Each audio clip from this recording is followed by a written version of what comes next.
Boa tarde. Bom dia, pessoal. Então, vamos começar a sessão técnica do 6º Workshop Regional de Segurança da Informação e de Sistemas Computacionais, é o WRSEG 2021. Então, eu informo a todos que, ao começar essa gravação, vocês estão implicitamente dando consentimento de participar, então, de participar de forma online, em vídeo e registrada, dessa sessão técnica. Então, nessa sessão, nós temos 3 trabalhos. Eu vou fazer a leitura do título e dos autores dos trabalhos, daí eu vou passar em ordem, vou chamar em ordem os autores, né, para fazer as apresentações. Então, essa sessão ela vai das 10 horas às 11 horas e 10 minutos. Bom, eu não me apresentei, então eu sou o professor Jefferson Campos Nobre, sou da Universidade Federal do Rio Grande do Sul. Bom, o primeiro trabalho, então, é detecção de malwares Android, levantamento empírico da disponibilidade e da atualização das fontes de dados. Os autores são Tainá Soares, Jonas Mello, Lucas Barcelos, Renata de Souza, Guilherme Siqueira, todos da Unipampa, o Eduardo Feitosa, da UFAM, e o Diego Kreutz, da Unipampa. O segundo trabalho é a detecção de malwares Android, reprodução da seleção de características SIGPID, com o Joner Mello, o Wanderson Rocha, o Guilherme Siqueira, o Gustavo Rodrigues, a Karina Cassola, o Diego Kreutz, todos da Unipampa, e o Eduardo Feitosa, da UFAM. E o terceiro trabalho é a análise do impacto de viés nos conjuntos de dados para a detecção de malwares Android, que os autores são Lucas Barcelos, o Renato de Souza, o Guilherme Siqueira, a Tainá Soares, o Gustavo Rodrigues, o Diego Kreutz, todos da Unipampa, e o Eduardo Feitosa, da UFAM. Bom, então são trabalhos muito interessantes, eu creio que nós vamos ter uma sessão muito proveitosa. Então eu vou convocar, então, para fazer a primeira apresentação, os autores do trabalho Detecção de Malwares Android, levantamento empírico da disponibilidade e da atualização das fontes de dados. Qual o autor que vai fazer a apresentação? Sou eu. Vou começar aqui. Então tá. Tudo bem, Tainá. Então deixa eu tenho que... Tem entrando pessoas aqui. Muito bem. Então, Tainá, tu tens, né, nós temos aqui na sessão mais ou menos 1h10, então eu acredito que tu pode fazer a apresentação aqui com teus 15 minutos, né? E depois nós temos um tempo de ainda mais uns 5 minutos, mais ou menos, de perguntas, tá bem? Tá bom, obrigada. Então, bom dia a todos. Eu sou a Tainá. Esse trabalho foi realizado por 10 coautores, e ele é um levantamento de dados sobre a disponibilidade e atualização de fontes de dados utilizado no contexto de detecção de malwares Android. Então, como eu falei na apresentação anterior, na sessão anterior, o dataset utilizado nas pesquisas que propõem métodos de detecção de malwares é muito importante e tem alto impacto no desempenho que esses modelos vão ter quando forem detectar malwares na prática. Então, a atualidade do dataset é muito importante, porque se o modelo precisar detectar malwares atuais, é importante que o dataset seja capaz de fornecer dados atuais para que ele possa aprender a detectar esses malwares. Com isso, é relevante saber se as pesquisas utilizam datasets atuais para desenvolver esses métodos de detecção de malwares, se existem fontes de dados disponíveis e atuais para que os pesquisadores possam buscar dados para montar os datasets, e se é seguro considerar atual uma fonte de dados de acordo só com a data de criação dela ou atualização. Então, eu vou apresentar o objetivo do nosso trabalho, a metodologia que a gente utilizou, os resultados obtidos, a conclusão e, por fim, alguns trabalhos futuros. Então, os nossos objetivos é realizar um levantamento de dados sobre a atualidade e disponibilidade de fontes de dados em geral, que são utilizadas para a detecção de malwares, e também investigar quais fontes de dados estão sendo utilizadas na prática pelas pesquisas que propõem novos métodos de detecção baseada em aprendizado de máquina. Bom, então a nossa metodologia teve 3 etapas. A primeira é a seleção dos trabalhos, A segunda é a seleção das fontes de dados, e a terceira é uma análise dessas fontes em geral e também em relação aos trabalhos. Bom, então foram selecionados 35 trabalhos e eles foram divididos em 4 grupos. O primeiro grupo são daqueles que fazem parte de algum survey ou revisão sistemática de literatura. O segundo grupo são daqueles que tiveram 40 ou mais citações, segundo o Google Scholar. O terceiro, daqueles que foram publicados em conferências de segurança. E o quarto grupo é daqueles publicados em conferências de inteligência artificial. Bom, para selecionar as fontes, então, a gente utilizou uma revisão sistemática. Também catalogamos todas as que foram utilizadas pelos 35 trabalhos que nós selecionamos na etapa anterior. E também utilizamos os 100 primeiros resultados em plataformas de busca de datasets. Então, a gente selecionou 84 fontes, entre elas tem 39 lojas de aplicativos, 30 datasets e 15 repositórios de APKs. Bom, então, para analisar as fontes quanto à atualização, nós consideramos nesse trabalho as datas informadas nos sites dessas fontes ou nos trabalhos que originaram essas fontes de dados, e também avaliamos a atualização das fontes utilizadas pelos trabalhos dos últimos 4 anos. Bom, então vamos para os resultados agora. Sobre as lojas de aplicativos, 54% delas são disponíveis e sofrem atualização constante. E os datasets e repositórios têm 80% disponíveis ou restritos. Então, 80% dos datasets e repositórios podem ser acessados de alguma maneira, seja imediatamente, que são os disponíveis e não precisam de solicitação nenhuma, ou sejam restritos, que podem ser acessados, mas precisam de alguma solicitação prévia. Às vezes é o preenchimento de algum formulário, às vezes é o envio de um e-mail solicitando alguma senha, mas eles podem ser acessados de alguma forma. Também nos datasets e repositórios, 36% deles são disponíveis e atuais.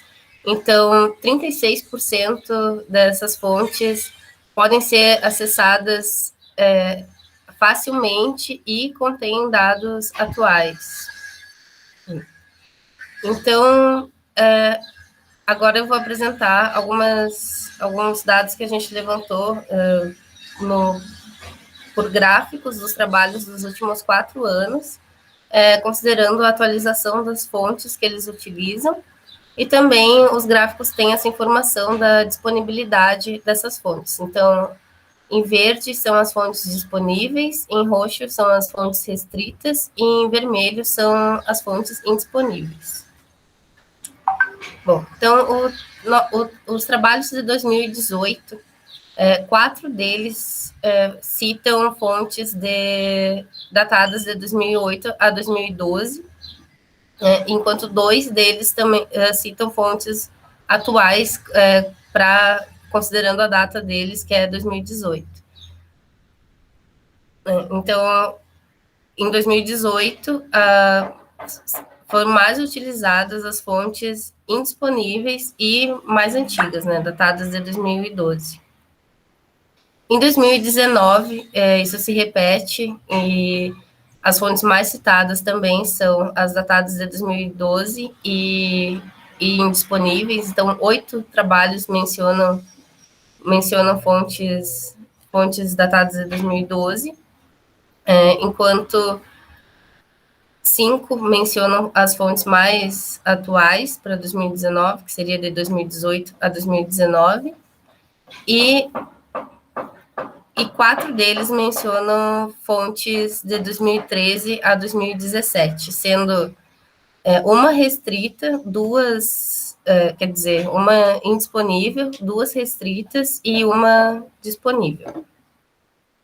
Em 2020, a utilização de fontes atuais foram as mais utilizadas, as fontes atuais e disponíveis, mas mesmo assim teve um trabalho que menciona fontes datadas de 2012, ainda em 2020. E em 2021, 3 trabalhos mencionam fontes antigas, fontes de 2008 a 2012, e apenas um utiliza uma fonte disponível e considerada atual.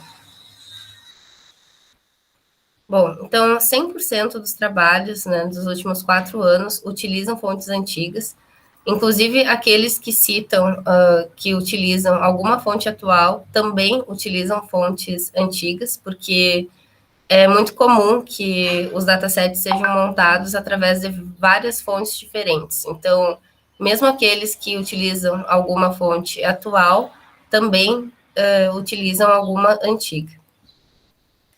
Entre essas fontes utilizadas, a gente queria destacar o Drebin Dataset e o Mauer Genome Dataset, que são 2 fontes indisponíveis, e as 2 também são datadas de 2012, mas elas são muito mencionadas pelos trabalhos considerados atuais nesse nosso trabalho. Esse aqui é um exemplo de um trabalho de 2019, que utiliza o Drebin, e esse aqui é um exemplo de um trabalho de 2020, que utiliza o genome como uma das fontes de dados. Então, a nossa conclusão é que existem fontes atuais e que podem ser acessadas, mas, mesmo assim, as pesquisas utilizam dados desatualizados. E também a gente conclui que a atualidade dos dados deve ser melhor analisada, porque tudo indica que datasets considerados atuais, apenas pela data de criação deles, ou pela data que informa que o dataset foi atualizado, na verdade, eles são compostos por dados antigos, mais antigos que essas datas. Então, um exemplo é o SIC Invest ENVMAL 2019, que é uma fonte datada de 2019, mas a última versão de API, que os dados que ela contém, é a API 25, e essa API é de 2016. Então, como trabalhos futuros, a gente traz realizar uma análise da atualidade de acordo com essas versões de APIs presentes nas fontes, também realizar um mapeamento de origem dos datasets para ver como os dados ficam se perpetuando, e também analisar as fontes de acordo com o acesso a versões antigas das amostras que elas contêm. Principalmente para as lojas, porque mesmo que os trabalhos falem das amostras, das aplicações que retiraram das lojas, às vezes as lojas não permitem que se possa acessar versões antigas das aplicações. E é isso, muito obrigada pela atenção.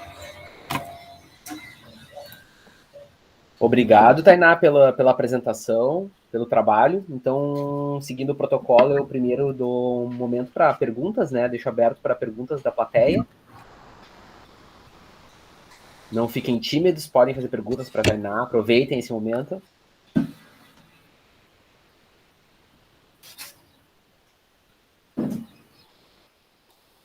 Sem perguntas?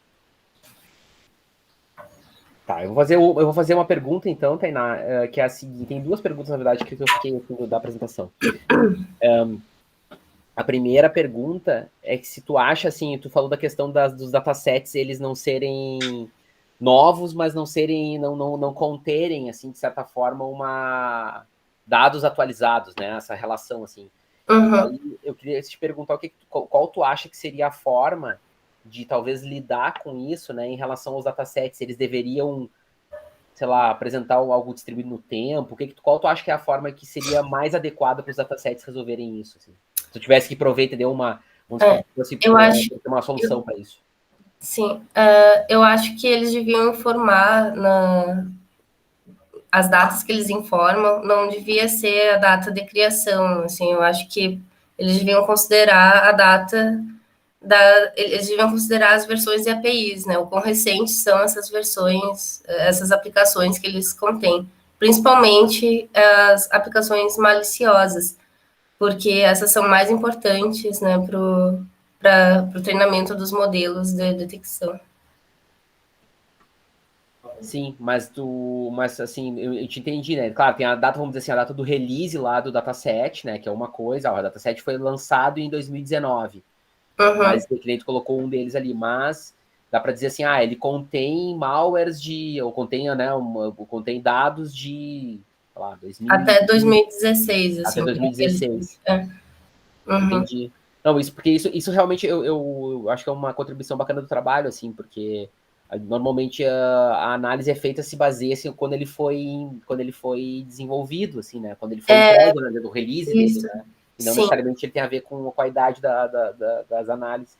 Acho que esse é um ponto importante. Outra questão que eu queria te colocasse, que eu queria que tu comentasse, é sobre a relação que existe entre essas datas, né, e dos datasets, considerando dados que vêm de lojas oficiais e dados de lojas que não são oficiais, né, desses sites que unificam, né, entregas de aplicativos, mas que não são oficiais. Sim. Desculpa, eu não consegui entender o início da pergunta. Não, assim, de uma forma comparativa, assim, né, o que eu estou te perguntando é assim, tu terias como comentar, por exemplo, nesses datasets e no que tu viu na tua pesquisa, as diferenças que existem entre dados que vêm só de lojas oficiais e dados que consideram outras formas de aquisição. Sim. Se vem mais malwares dessas lojas diferentes, a gente não chegou a fazer essa análise específica, assim, mas geralmente os datasets constroem a parte das aplicações benignas a partir das lojas, assim, e retiram os malwares de outros datasets já prontos ou algum repositório de APK, assim. Não, eu te perguntei isso porque, assim, nós todos aqui, né, como profissionais de segurança, a gente tem a tendência a dizer isso, assim, como uma verdade absoluta, né? Olha, é mais seguro tu utilizares aplicativos que são das lojas, porque nós confiamos de alguma forma que as lojas fazem um determinado filtro, né, nos aplicativos. Sim, sim. Mas, por exemplo, se o quanto disso estatisticamente é válido, né? Assim, existe uma chance, sei lá, de 10 vezes uma coisa desse tipo, assim, seria uma contribuição bacana, assim, esse tipo de análise, eu acho que seria uma análise que, talvez como até uma sequência de trabalho, assim, mas eu acho que, assim, é interessante mais porque tem certas coisas que às vezes a gente tem como um dado da realidade, mas a gente não vai lá olhar. Sim, bem interessante, assim, agora eu até consegui lembrar que poucos desses trabalhos que a gente analisou, eles citam algumas lojas que foram encontrados malwares, assim, não são todos que falam isso, ou talvez tenha, né, em mais trabalhos do que só os que menciono, mais trabalhos que retiraram malwares de algumas lojas, mas eles não falam isso nos trabalhos, né? Então, a gente não fez essa análise assim mais específica. Só para complementar, Jefferson, acho que essa tua consideração é bem importante, e ela, na verdade, é o motivo pelo qual as pessoas utilizam datasets antigos para malwares. Por quê? Porque dá trabalho identificar os malwares. Então, normalmente, para construir um dataset, e principalmente a parte de malwares, tu passa todos os APKs por scanners, né? Por antivírus, vírus total, etc. e tal. E isso dá muito trabalho. Então, tu pegaria, na verdade, os APKs que tu fez o download de todas as lojas, sejam elas oficiais ou não, e passaria por esse processo, por essa metodologia, para detectar se ela é um aplicativo benigno ou maligno. Mas como isso dá trabalho, né? Isso exige bastante, as pessoas simplesmente não fazem isso. É isso que a gente tem detectado. Né? Elas utilizam malwares já identificados num dataset bonitinho, né? E vou pegar mais aplicativos de uma loja oficial ou não oficial e vou considerar como benignos, né? Mas é um problema, eu não poderia considerar como benignos, porque eventualmente nessas lojas não oficiais eu posso ter muitos malwares, né? Eu teria que passar todos esses APKs, na verdade, por um scan, para dizer se ele é maligno ou benigno, né? Pelos scans que já existem, pelo menos, né? É uma problemática bem interessante. A gente observou que acho que a maioria não faz isso porque isso dá muito trabalho. E aí utiliza dados antigos, né? Quer dizer, de malware de 2016 em vez de malware de 2020. Né? Sim. Não, dá, pessoal, acho um trabalho bem interessante, tá? Parabéns, Tainá, parabéns para os demais autores, Diego também, assim, parabéns para vocês, acho que é um trabalho bacana, e essas questões eu coloquei mais no sentido de que eu acho que o trabalho tem possibilidades de, enfim, né, continuar evoluindo, então eu te parabenizo, Tainá, e agradeço, obviamente, também pela tua apresentação, tá? Muito obrigado. Muito obrigada. Tá bem, então vamos passar para a próxima apresentação, pessoal, que é... deixa eu abrir aqui. A detecção de malwares. Nós estamos numa sessão, olha que interessante, nós estamos numa sessão basicamente de malwares Android. Então agora é detecção de malwares Android e reprodução da seleção de características do SIGPID. Quem vai fazer a apresentação? Sou eu, Joner Assolim. Oi, Joner, tudo bem? Pode então, pode passar, como eu falei para a Tainá, tu tens aproximadamente 15 minutos, daí a gente tem mais aí uns 5 minutos para perguntas, para algum comentário adicional, tá bem? Ok, vou compartilhar minha tela aqui. Tá certo, obrigado. Quando tu compartilhares, aí eu fecho o microfone aqui e o vídeo, tá bem? Quando quiseres, tá bom? Tá ok, então. Vou começar. Peço por licença a todos. Um bom dia, eu sou o Joner Assolim e eu vou falar, então, sobre o trabalho Detecção de Malware Android, a reprodução da seleção de características do SIGPID. Esse trabalho foi feito em coautoria com alunos da Unipampa e da UFAM, assim como professores da Unipampa e da UFAM. Bom, o primeiro passo para a detecção de malware Android, usando aprendizado de máquina, é o dataset. Esse dataset ele deve ser composto por amostras de aplicativos benignos e amostras de aplicativos malwares. Posteriormente, pegamos esse dataset e passamos para o passo de processamento, onde é feita a limpeza de dados e também seleção de características, entre outros. Após o processamento, então, submetemos esse conjunto de dados a um modelo de classificação, seja ele SVM, Random Forest, entre outros.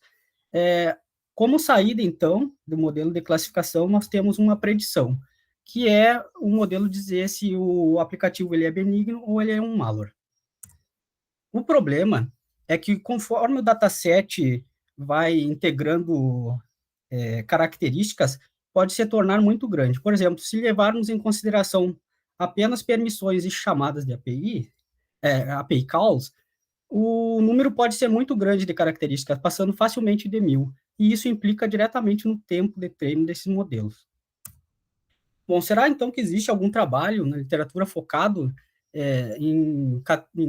na redução de características para aumentar o desempenho? O SIGPID ele é um trabalho que propõe 3 níveis de seleção para reduzir o número de permissões. No trabalho original, os autores partiram com 135 permissões, e após aplicar os 3 níveis de seleção, eles chegaram a 22 permissões, que ainda conseguiram obter uma acurácia acima de 90%, uma acurácia muito boa. O objetivo, então, do trabalho é replicar o SIGPID com um dataset que seja público, conhecido, comparar com o trabalho original e comparar com outros conjuntos de permissões. Nós dividimos, então, em 2 etapas. Na primeira etapa, analisamos a reprodutibilidade do SIGPID e, em um segundo momento, a reprodução dos níveis de seleção, utilizando um dataset público. Bom, na etapa de reprodutibilidade, fomos atrás, então, do conjunto de dados do SIGPID. O SIGPID original ele tem uma amostra de benignos acima de 310 mil e uma amostra de malwares acima de 5.400. O problema é que, rastreando as fontes, muitas delas estão indisponíveis, o acesso indisponível, e também tem um problema que os autores não identificam quais os aplicativos utilizaram, quais as versões, o nome desses aplicativos, então não teria como rastreá-los para ter acesso a eles. Bom, então, na segunda etapa, então, buscamos por um conjunto de dados que fosse de acesso público, chegamos até o DREBIN 215, que ele possui uma amostra de mais de 5.500 malwares e mais de 9.400 aplicativos benignos. O QR Code você pode acessar essa fonte. Bom, extraímos dessa amostra do DREBIN 215 apenas as permissões, ele possui 113 permissões. A partir, então, dessas 113 permissões, nós utilizamos outras quatro conjuntos de dados, né? O SIGPID 22, que é o conjunto de dados do SIGPID, que identifica 22 permissões. As perigosas da Google aqui são permissões que a Google considera perigosas. No caso, 22 são as 22 permissões que estão contidas na 113 da nossa baseline. Recorrentes são 32 permissões que identificamos a partir de trabalhos que discutiam sobre recorrência de malwares em aplicativos, e extraímos essas 32 permissões. E MLDP seriam os 3 níveis de seleção do SIGPID. São 27 permissões. Bom, então vou falar sobre os 3 níveis de seleção. Os 3 níveis de seleção, o primeiro nível é o PRNR, o segundo nível é SPR, e no terceiro nível é o PMAR. Eu vou discutir em detalhes cada um deles. O PRNR seria a classificação de permissão com taxa negativa. Como é que funciona? Ele funciona da seguinte maneira: é dado um ranking para cada permissão, sendo que vai de um intervalo de 1 a -1, sendo que quando essa permissão ficar mais próxima do 1, ela é considerada de alto risco. Isso porque ela é mais recorrente em malwares. Quando ela ficar mais próxima do -1, ela é de baixo risco. Isso significa que ela é mais presente em aplicativos benignos. Quando essa permissão ela é igual a 0, ela não tem muita relevância para o modelo, pois ela gera ambiguidade, porque ela está presente em ambas as categorias, malwares e benignos. Posteriormente, então, criamos 2 listas, né, dividimos uma em ordem crescente, sendo as permissões que vão do -1 a 1, e de ordem decrescente do 1 ao -1. Isso é importante por quê? Porque o próximo passo é um sistema incremental de permissão, chamado PIS. Como é que funciona? É pego as top 3 de cada lista e submetemos elas a um modelo de machine learning, no caso o SVM, e olhamos para as métricas acurácia, precisão, recall e F-score. Esse processo é feito até cobrir toda a lista, top-down. Bom, então, o momento de corte desse passo é quando atingimos as melhores métricas, chegamos no topo das métricas. No caso, com 108 permissões, podemos atingir uma acurácia de 93,35%, e já no próximo iteração, com 113 permissões, essas métricas começaram a cair. Então, significa que nós selecionamos as 108 permissões, que serão submetidas ao próximo nível de seleção. O próximo nível de seleção é chamado SPR, Classificação de Permissão Baseada em Suporte. Nesse passo, novamente, nós ordenamos a lista por ordem de recorrência dessa vez, e o objetivo aqui é selecionar um menor número de permissões que ofereçam uma acurácia acima de 90%.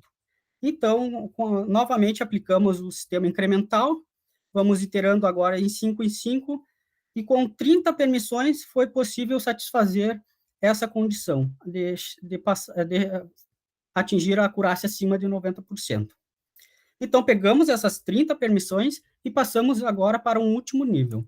Esse último nível é chamado PMAR, que é mineração de permissão com regras de associação. Nessa etapa, então, é aplicado um algoritmo chamado a priori, onde é definido uma taxa de confiança mínima de 96,5% e o suporte mínimo de 10%.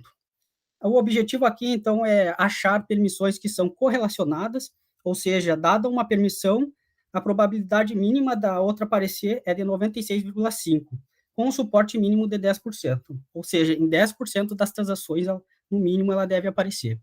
Nesse caso, identificamos 6 permissões que são correlacionadas.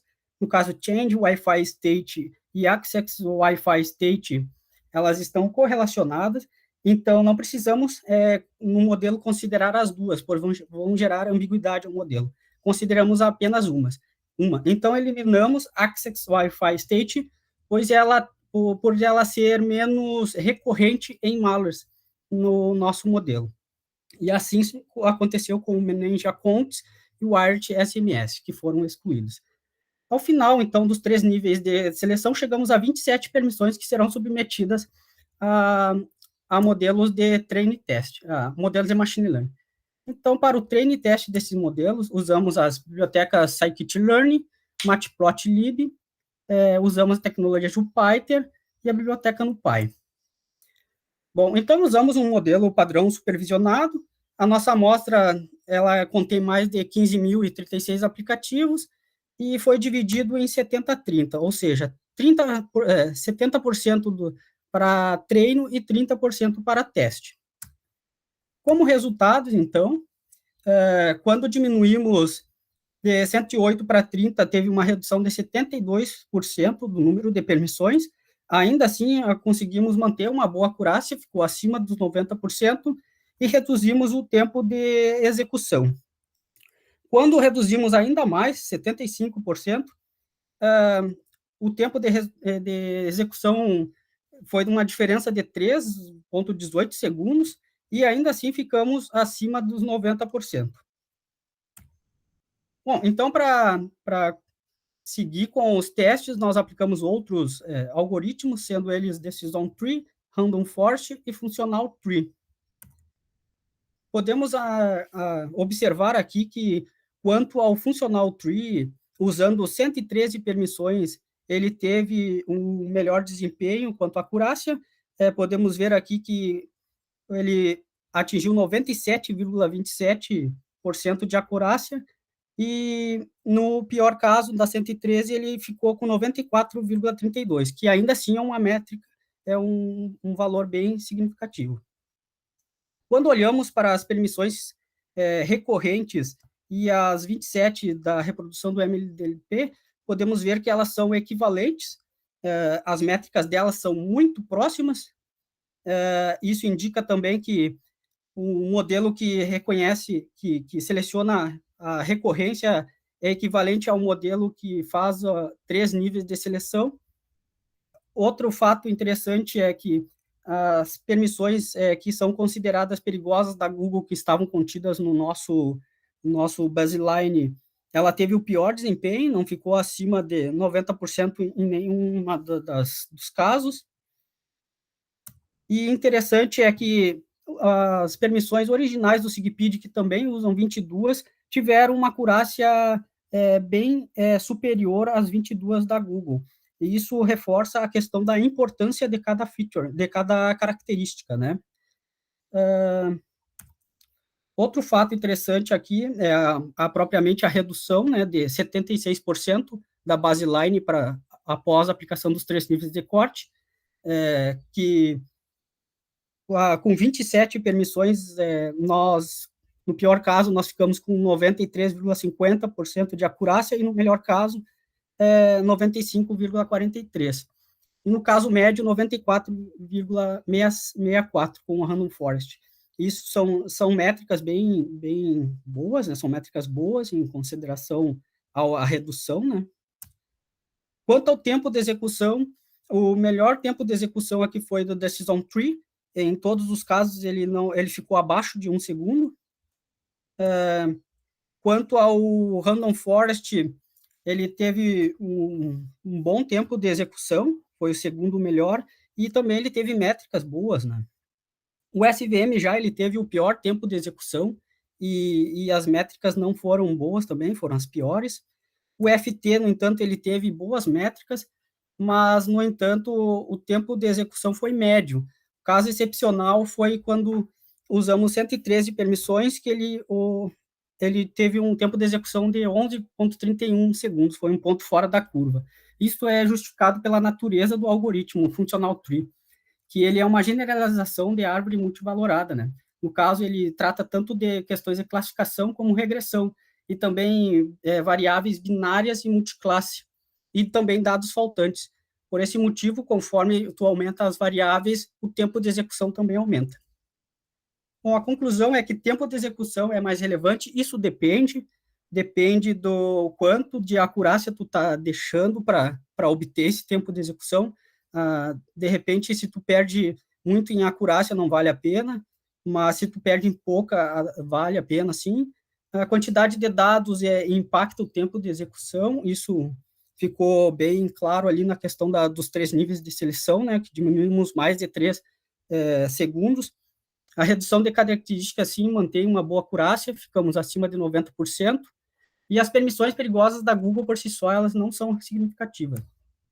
Como trabalho futuro, então, pretendemos testar com conjuntos de dados maiores, testar com conjuntos de dados que sejam atualizados, fazer a avaliação, né, dos níveis de seleção para outras características, além das permissões, como chamadas de APIs, intents, otimização desses modelos, aplicando hiperparâmetros, entre outras técnicas, e também testar os modelos em smartphones modernos, que possuem uma capacidade de processamento maior. E também nós pretendemos criar um conjunto de dados, um dataset, né, com dados que sejam atualizados. Muito obrigado a todos. Vocês podem ter acesso aos fontes e a mais informações escaneando o QR Code que vai para o repositório do trabalho. Muito obrigado. Bom, Jônera, também te agradeço pela apresentação. Parabenizo, achei o trabalho super bacana, também super legal. Então a gente faz agora o protocolo, abre um tempo para perguntas da plateia. Espero que tenhamos algumas perguntas, senão eu posso fazer algumas aqui que eu tenho de dúvidas mesmo que eu fiquei sobre o trabalho. Mas primeiro a gente dá essa prioridade para a plateia. Pode ficar à vontade, pessoal. Se alguém que não quiser fazer a pergunta por vídeo, pode mandar aqui pelo chat, que eu faço a leitura da pergunta também sem problemas. Não precisa, está todo mundo muito tímido, pessoal. Não precisa aqui, nós estamos só entre amigos aqui no WRSeg. Tá, vou fazer uma pergunta então, Jônera, enquanto alguém aparece, né, a plateia participa, mas eu tenho algumas questões, assim. Primeiro, eu só queria também reafirmar que eu achei o trabalho super bacana, muito interessante mesmo, tá? Vou te fazer duas perguntas, assim, mais... As perguntas que eu tenho são perguntas mais do lado da IA mesmo, que vocês utilizaram, né, da aprendizagem de máquina. A primeira que eu queria te perguntar é sobre a questão dos métodos. E tu, de certa forma, tu começou a responder ela no final. Por que tu escolheste o SVM? Depois, como que foi a escolha e dos outros métodos que tu utilizou?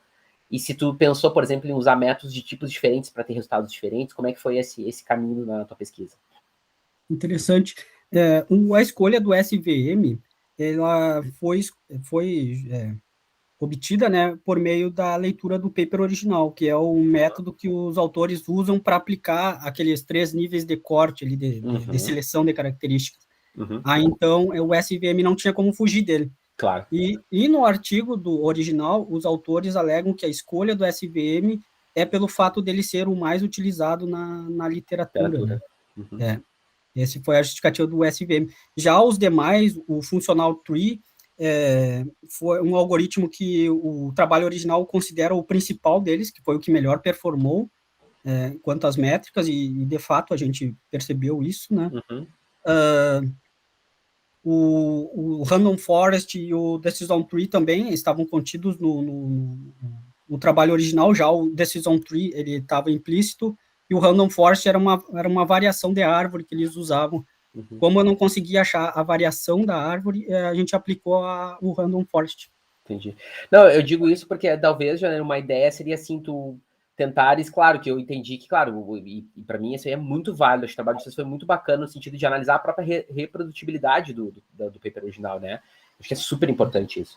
Mas eu digo assim, vocês poderiam talvez ter pensado em algum método que fugisse um pouco dessa lógica, mesmo que potencialmente fosse para mostrar que não serve, entende? Assim, sim. Porque é uma contribuição também, às vezes, eventualmente, vai dizer, olha, eu testei esse método aqui, não funcionou, não teve bem, né? A forma como ele se dá aqui não é legal. Essa é isso é interessante, porque como são muitos algoritmos de machine learning, tem um colega que ele já está trabalhando numa forma automatizada, que ele vai pegar, por exemplo, um conjunto de dados e te dar, por exemplo, esse algoritmo aqui é o mais indicado para te usar. Justamente para não ficar testando muitos algoritmos. E isso é uma das próximas etapas, né, que a gente vai... Sim, não é interessante. Essa é uma alternativa, né? Você pode usar um ensemble, coisa desse tipo que dá para juntar e tal. Mais análise dá para fazer. Mas eu acho que é bem bacana, então eu acho importante. Segunda pergunta, só para fechar aqui, Jônera, é a seguinte, que essa eu acho que é um pouco mais... Eu vou só para também querer te ouvir um pouco, porque eu sei que eu talvez esteja, né, indo um pouco além da questão, mas assim, acho que o trabalho tem uma questão interessante que também tu comentou, que eu acho que foi bacana, que é a ideia de, assim, de uma certa explicação do que acontece, né? Que é assim, um tema atual, assim, de AI, de aprendizagem de máquina, né? A gente tentar entender por que as coisas acontecem do jeito que acontecem, né? E ter uma explicação em o que aconteceu, né? Então, tu fala, por exemplo, numa hora, tu diz assim, não, olha, por exemplo, tu saiu de 113, por exemplo, para 27, e daí depois tu pode mostrar, olha, esses malwares aqui foram selecionados mais em função, né, dessas features, essa análise, assim, de explicar por que um foi o outro, como é que tu entende isso no contexto dessa pesquisa, assim? Se eu entendi, assim, seria olhar para as características propriamente ditas, olhar caso a caso. Quase, assim, se a gente puder, claro, isso eu digo assim, tu pode fazer isso, tu mesmo fazer isso, mas eu digo assim, tu entende uma forma de automatizar a explicação de por que foi feito isso, entende, do algoritmo. Sim, entendi. O porquê que ele faz, né? Porque o algoritmo, na verdade, ele se propõe a fazer essa redução de características e atingir um mínimo, né, que sejam significantes para a detecção de malwares. Só que não só para detecção de malwares, como para benignos. Por exemplo, ele considera ali o intervalo de 1 a -1 justamente para isso. Ele exclui os que geram ambiguidades. Por exemplo, uma permissão lá que gera ambiguidade, por exemplo, a internet, né? A internet ela vai estar presente em tudo, então não vale a pena tu considerar. Claro.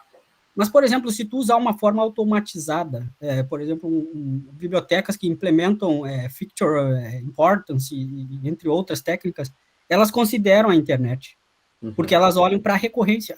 Essa internet que ela está recorrente em malware e ela está com, por exemplo, estatisticamente ela está mais próximo de 1, digamos assim, né? A correlação.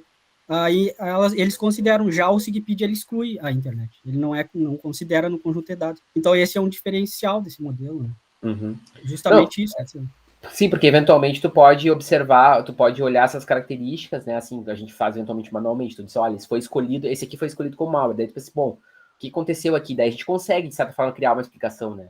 Assim, ele usa a internet, mas ele não deveria não sei o que, e faz tal coisa, e daí a gente produz a explicação, né? Mas, assim, se essa explicação consegue ser feita de forma mais automatizada, acho que geralmente tem um ganho, né? Que é algo, assim, que tem que ser discutido no sentido aí de IA e aprendizagem de máquina. Mas, Joner, de qualquer forma, muito obrigado, Joner. Parabéns pelo trabalho, achei também super interessante. Tá? E vamos passar, então, para o nosso terceiro trabalho. Estamos, eu acho, dentro do cronograma. Vou pedir licença, então, para descompartilhar aqui. Obrigado, tá, Joner? E a gente vai passar, então, para o terceiro trabalho da sessão, que é a análise do impacto de viés nos conjuntos de dados para a detecção de malwares Android. Eu não sei quem vai fazer a apresentação. Sou eu. Lucas, mesma questão que eu falei para os teus colegas, então tu tens 15 minutos aproximadamente para fazer a apresentação, e daí depois a gente tem 5 minutos mais ou menos, né, um pouquinho mais, um pouquinho menos, para conversar sobre o trabalho, tá? Quando tu puder, eu vou fechar minha câmera aqui, meu áudio, tu podes compartilhar a tua tela, né, a tua apresentação e começar. Beleza, muito obrigado. Peço licença, então, para compartilhar a tela. Tá bom, obrigado.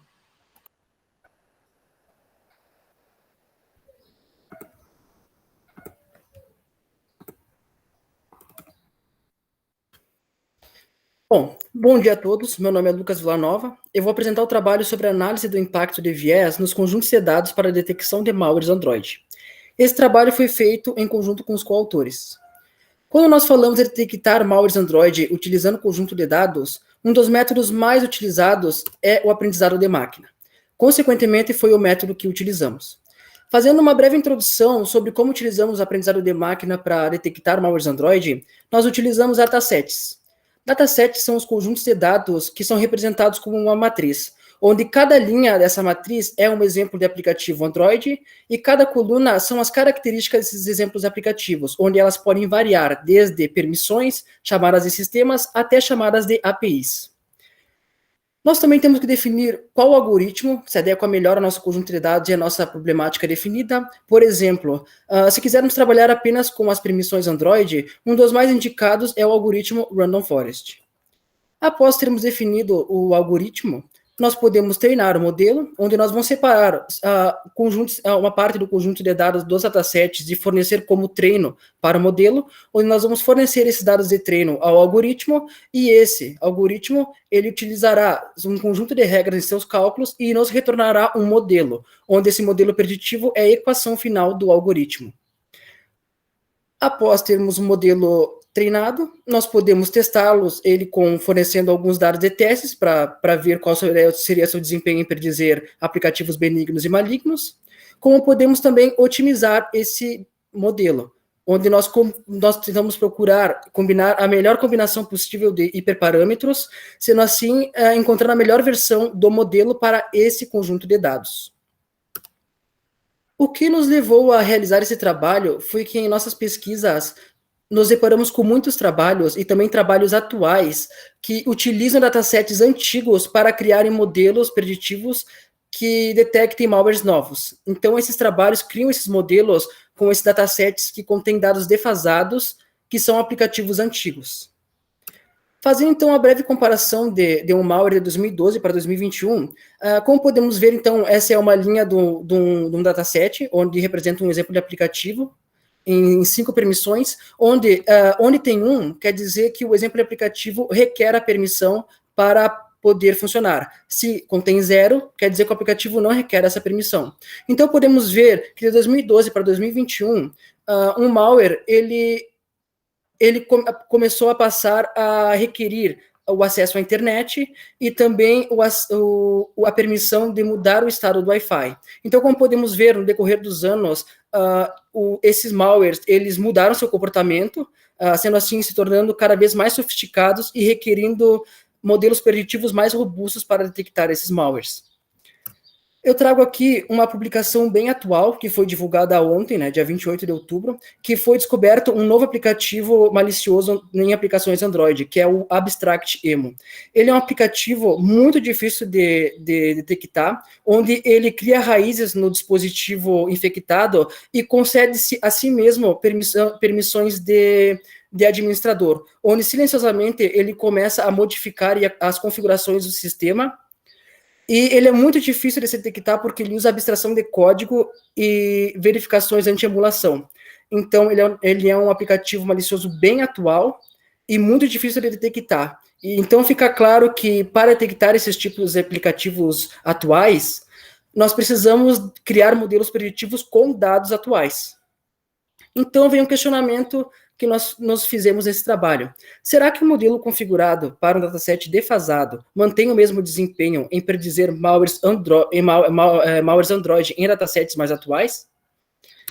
Então, temos como objetivo com esse trabalho de criarmos um modelo preditivo e configurá-lo, isto é, adequar ele a um conjunto de dados defasado e utilizar essa mesma configuração em outros modelos e testar eles em datasets mais atuais, especialmente para focar no impacto que eles teriam no seu desempenho.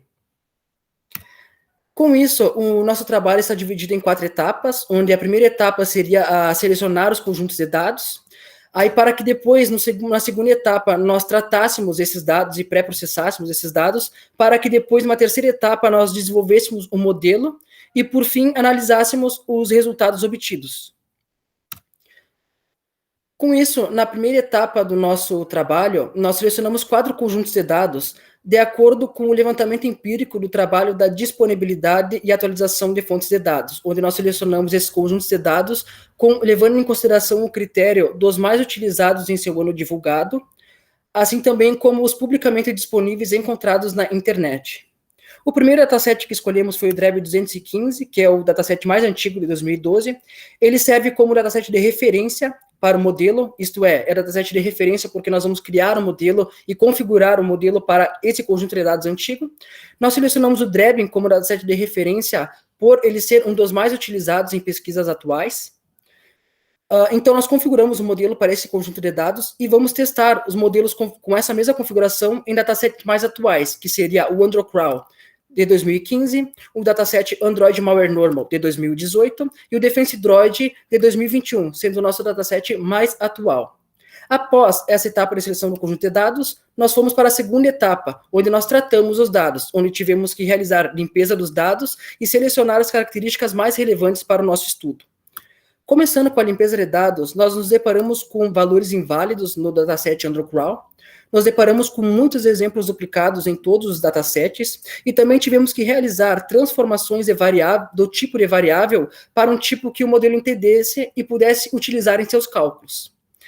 Falando então um pouco dos exemplos duplicados, eles são um ponto muito importante a ser tratado, porque eles podem causar enviesamento no modelo. Como assim enviesamento no modelo? Ao treinarmos depois um modelo e fornecermos alguns dados de exemplos aplicativos como treino, ele irá treinar. Aí depois, após o treinamento, nós vamos testar com outros dados, né, fornecendo outros dados que ele ainda não viu, para verificar como ele irá aprender. Porém, se ele, na hora do teste, ele testar com um exemplo de aplicativo que ele já treinou, o modelo saberá predizer corretamente se aquele aplicativo é benigno ou maligno, porque ele já treinou, ele já viu esse exemplo. Então, ele não irá aprender nada, causando enviesamento no modelo. Como podemos ver, então, o DREB 215, sendo um dos datasets mais utilizados, ele contém mais de 50% do seu conjunto de dados duplicados. Então, nós optamos por remover esses exemplos duplicados, porém, nós estamos fazendo duas abordagens. Nós testamos os modelos com esses datasets contendo exemplos duplicados e sem exemplos duplicados, para ver realmente analisar qual seria o impacto do viés do modelo. Após a limpeza de dados, nós começamos a selecionar as características mais relevantes para o nosso estudo, onde nós filtramos apenas as permissões, por elas serem as características mais relevantes para detectar malwares Android e também uma das mais utilizadas de acordo com uma revisão sistemática da literatura de detecção de aplicações maliciosas Android. Começando com o DREB 215, nós podemos ver que ele continha 215 características, no final foram mantidas 113. O Androcrawl continha 222 características, foram mantidas apenas 58 delas. O Android Malware Normal, ele já era um dataset que continha apenas permissões, então foram mantidas as 173 características. E, por fim, o Defense Droid continha 1.491 características. Lembrando, como o professor Diego falou lá no início das apresentações, esse dataset contém todas essas características porque ele continha também nomes e permissões com erro de edição do nome, que provavelmente ocorreu por algum erro da ferramenta de característica, de extração das características. Também nesse dataset continham permissões duplicadas, então optamos por remover essas permissões, e nós deixamos apenas as permissões mais relevantes para o modelo, onde elas estavam presentes na lista de permissões manifestas do Android. Então, mantendo assim as 134 características nesse dataset. Após isso, vamos para a terceira etapa do nosso trabalho, que é o desenvolvimento do modelo, onde nós selecionamos o algoritmo Random Forest. Eu deixo aqui o link do QR Code para quem quiser verificar a revisão sistemática da literatura com todos os dados estatísticos. Apesar do SVM ser o mais tradicional e um dos mais utilizados em pesquisas recentes, nós utilizamos o Random Forest porque, como eu já falei no início da apresentação, ele é um dos mais indicados para se utilizar com apenas permissões Android. Então, essa foi a nossa escolha. Nós também tivemos que normalizar os dados. Como podemos ver nesse gráfico, o Androcrawl, o dataset Androcrawl, ele, ao total, possui cerca de 150 mil exemplos de aplicativos Android. É um número absurdamente grande em comparação aos outros datasets.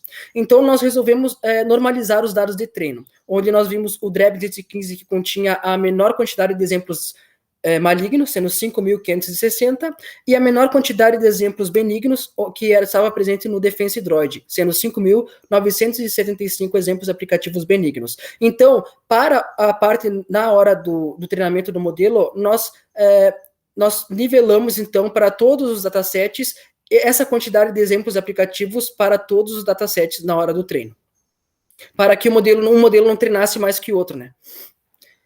Após isso, nós fizemos as repartições dos datasets, onde separamos para todos os datasets 40% do seu conjunto de dados para treino, 30% para teste e 30% para validação.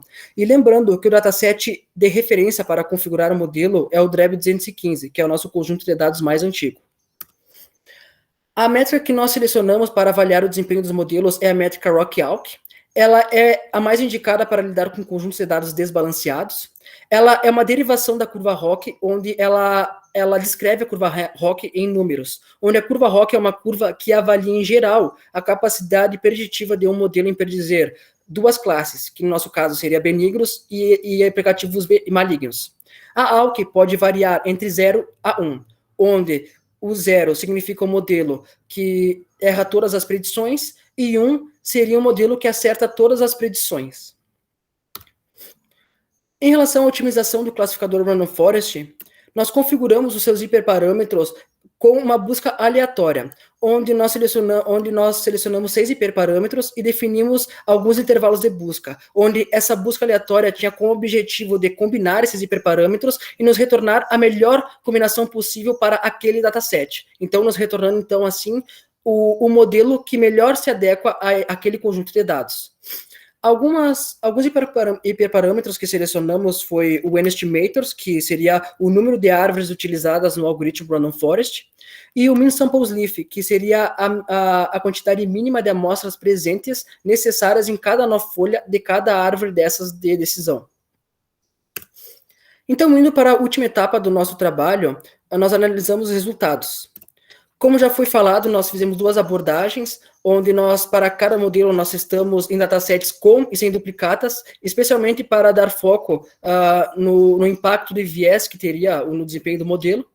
Então, analisando o DREB 215, que é o nosso dataset de referência, ele continha mais de 50% do seu conjunto de dados duplicados. E como podemos ver, o desempenho do ROC-ALC, né, o desempenho do modelo, caiu cerca de 5%. E isso é um ponto muito importante, porque muitos trabalhos utilizam esse dataset, o DREB 215, como dataset para criar os modelos preditivos. Só que muitos trabalhos não tratam os dados duplicados. E como podemos ver, independente dos casos, realmente pode causar enviesamento no modelo, como podemos ver aqui no caso do DREB. Em relação ao AndroCrawl, ele continha cerca de 0,5% dos seus dados duplicados, onde caiu apenas cerca de 1% no desempenho do modelo. Já o Android Malware Normal, ele continha 17% do seu conjunto de dados duplicado, também caiu o desempenho do modelo cerca de 5%. E já o Defense Droid, mesmo ele tendo 35% do seu conjunto de dados duplicado, o desempenho do modelo não decaiu. Foi ao contrário, subiu cerca de 0,24%. E isso provavelmente ocorreu porque as características que foram mantidas nesse dataset foram muito relevantes e autoexplicativas para o modelo. Agora, analisando apenas os desempenhos dos modelos em relação aos datasets sem duplicatas, que seria o caso ideal, podemos ver que o modelo que desempenhou no DREB 215, né, no dataset de referência, ele obteve uma ROC-ALC de 89,58%. E podemos analisar que o desempenho dos modelos nos datasets mais atuais, né, utilizando a mesma configuração para o dataset antigo, eles tiveram um desempenho pior que o do modelo do DREB. E tudo isso indicando que a nossa hipótese está correta, de que um modelo configurado para um dataset defasado não irá manter o mesmo desempenho em datasets mais atuais. Temos 3 ideias para trabalhos futuros, onde uma primeira ideia seria a criação de um dataset com dados atuais. Uma segunda ideia seria investigar extensivamente o enviesamento causado pelos dados e dados existentes. E a terceira ideia seria investigar questões relacionadas à rastreabilidade das amostras dos datasets. Para quem quiser obter mais informações, aqui tem o link do nosso GitHub, do repositório do GitHub, que contém todos os códigos referentes ao desempenho dos modelos, como foram extraídas as permissões, assim como a análise exploratória dos dados e todos os datasets disponíveis. Obrigado. Obrigado, Lucas. Trabalho super interessante também, super bem realizado, né? Já também te agradeço pela apresentação e já parabenizo pela execução do trabalho, tu e os demais autores. Obrigado. Como nos outros casos, eu também abro a palavra para o pessoal aqui, então, da plateia, né? Se tem alguma pergunta. Pode falar, Knob, fica à vontade. Oi, bom dia. Parabéns pelo trabalho. Eu achei o trabalho bem interessante também. E eu tenho uma pergunta que é mais uma dúvida minha, por não ser tão da área, na minha área eu sou mais da parte de infraestrutura e não tanto nessa parte de identificação de ameaças. E em relação ao resultado que tu teve ali nos dois datasets centrais, e em relação à quantidade de permissões que tu tem no teu modelo, porque o teu treinamento de todos eles foi feito em cima do Drabbing, né? E tu não acredita que essa diminuição no nível de acurácia não é pelo modelo apresentar permissões diferentes daquilo que está adicionado no do AndroCrawl e do malware normal? Eu acredito que também pode ser uma coisa que auxilia para esse resultado. Porém, além do Android Malware Normal, ele ser o dataset que mais possui características em relação aos outros, nem sempre um dataset que contém muitas características, o modelo treinado nesse dataset não irá ter um desempenho tão significativo assim, porque um número maior de características pode também confundir o modelo, pode ter características que não são relevantes para o modelo em si, como foi explicado no trabalho do SigPid. Um caso bom assim seria a gente reduzir as características, né, no caso as permissões, e manter as permissões mais significativas, que aí sim seriam poucas permissões, poucas características, e que fossem relevantes para o modelo. Então, assim ajudaria mais a ter esse resultado. Essa, na verdade, era até a minha dúvida maior, assim, vocês chegaram a testar todos os datasets com o mesmo conjunto de características, porque eles devem ter características em comum, né? Os 4 datasets devem ter um subset de características que são comuns entre eles, né? Daqui a pouco isso seria uma forma justa de avaliar os datasets também pelos campos deles, Sim, né? exatamente, isso é uma ótima pergunta. Nós fizemos isso. Isso daí nós fizemos essa abordagem antigamente. Nós fizemos uma intersecção de permissões em todos os datasets e testamos os modelos. Mas não era válido, porque o que acontece? No Drive 215, se eu tivesse um aplicativo que ele tem o send SMS, por exemplo, enviar um SMS, e no Defense Droid tem um aplicativo mais atual, e que também contém o send SMS, não tem como o modelo discernir qual seria o peso de um send SMS de 2012 para um send SMS de 2021. Ele não teria como saber se essa permissão é diferente. Para ele seria a mesma. Só se realmente, ao decorrer dos anos, essa permissão lá para o Android, das permissões manifestas, ocorresse uma certa modificação, né, uma certa atualização dessa permissão, e acredito eu que trocaria o nome da permissão, e aí estaria explícito para o modelo que o nome da permissão é diferente, e sendo assim ele descobriria que teria um peso diferente. Mas contendo o nome das mesmas permissões, não teria como discernir do modelo identificar qual seria a permissão. Essa permissão send SMS, ela tem um peso maior do que a do de 2012. Aí não seria válido. A gente meio que cortou essa ideia e resolvemos fazer por esse método de configurar um modelo para um dataset antigo e testar a mesma configuração em datasets mais atuais. Luiz, só para complementar, acho que a tua pergunta é excelente, né? A gente fez o teste, fez a avaliação e levou isso em consideração, só que para o nosso objetivo não era relevante, né? Quer dizer, a tua pergunta ela é perfeitamente relevante, né? Mas o nosso objetivo era mostrar, ok, o pessoal anda construindo modelos com datasets antigos, né? Para hoje, né? Então pega um dataset de 2012 em 2020. Tá, mas o comportamento dos malwares não é diferente, né? As características não são diferentes. Então a gente quis mostrar que, ok, se eu pegar um modelo treinado com dados antigos, ele não representa a realidade, né? Então, por isso que a gente partiu de um dataset antigo e considerou todas as características ao invés de fazer uma intersecção. É a questão do objetivo do nosso trabalho, né? Do que a gente queria mostrar. Mas a pergunta é ótima, é excelente. Sim, eu entendo, eu concordo que hoje em dia deve ser completamente diferente o malware em relação a 2012, até pelo Exatamente. maior acesso à rede, né? Então eu imagino que nem ele comentou ali do send SMS, hoje em dia deve ser quase nenhum malware vai fazer isso, né? Porque não vai ser o foco da avaliação. Mas eu acho que seria interessante até para ver essa evolução, entendeu? Sim, eu acho que mostrar seria uma também prova esse mais dado. que o treinamento, quando tu nivela tudo, ele vai perdendo a acurácia, né? E justamente Exatamente. por causa disso, porque ele vai mudando a avaliação. Acho que seria uma prova até mais forte, bem nessa questão do que vocês também trataram ali no trabalho, que é mostrar que que essa evolução que a evolução dos malwares não é suportada pelos modelos, né? Eu acho que isso ficou um pouco dúbio justamente pelo Defense Droid ele aparecer um resultado tão grande, né? Sim. Então, tu traz uma semelhança muito próxima com o modelo lá de 2012, que é um dos modelos mais novos. Mas, se não me engano, o Defense Droid, ele tem também capturas anteriores, né? Sim. Não é tudo de 2021, exatamente. né? Não, isso. Aí tem esse problema também dos dados serem mais antigos que o ano divulgado do dataset.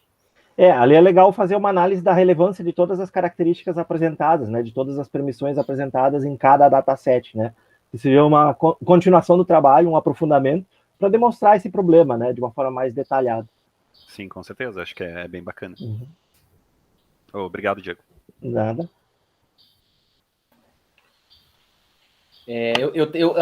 Eu só queria adicionar, na verdade, vou adicionar nessa pergunta que eu achei bacana um comentário que tu fez, Lucas, sobre essa questão dos nomes das permissões e o que de fato elas operam, né? E daí tu comentou sobre a questão do CMS e sobre essa questão se na mudança de anos, né? Tu disse assim, eu acredito que se houvesse uma mudança significativa, teria mudado o nome da permissão, né? Sim. E daí isso eu achei, me parece uma questão interessante de pesquisa também, né? Também não é malware, assim, não é minha área tão específica de pesquisa, mas me parece interessante essa ideia, assim, de analisar de forma mais, não queria te ouvir um pouco sobre isso, né? De forma mais, assim, longitudinal, é essa questão, se as permissões, como é que ela se mantém, qual é a estabilidade da permissão em relação aos tempos, em relação ao que de fato ela permite, entende? Claro, seria um bom trabalho futuro também. Eu acho que seria bacana, queria só acrescentar isso, assim, porque eu achei muito interessante o teu comentário. E, claro, de novo, são questões que a gente toma como certas, né? Que se o nome é o mesmo, é a mesma permissão, mas na verdade, de fato, não é isso, né? E daí uma análise, talvez, mais aprofundada disso poderia ser também um trabalho interessante. Bom, de qualquer forma, obrigado, Lucas, parabéns novamente pelo trabalho, super interessante, tá? A apresentação também muito bem feita. Pessoal, então, com isso, nós acabamos o terceiro trabalho, né? Terminamos, então, a sessão. Eu gostaria de agradecer a todos, né? Agradecer a organização da ERC e do WRSEG, então, né? Pela organização da sessão, né? Aqui nós temos o Vinícius aqui como parte da organização. Já gostaria de agradecer ele pelo trabalho de organização e, de fato, pela sessão aqui, né? Pelo trabalho nessa sessão. Agradecer a todos que participaram, tanto os autores quanto a plateia, e dizer que vou então encerrar aqui a gravação, né, desejando um bom dia a todos e um bom final de semana. Perfeito, valeu, Jefferson, muito obrigado aí por ter participado dessa sessão. Então a gente encerra os trabalhos agora pela manhã, né, e voltamos às 14 horas na continuidade do WRSEG.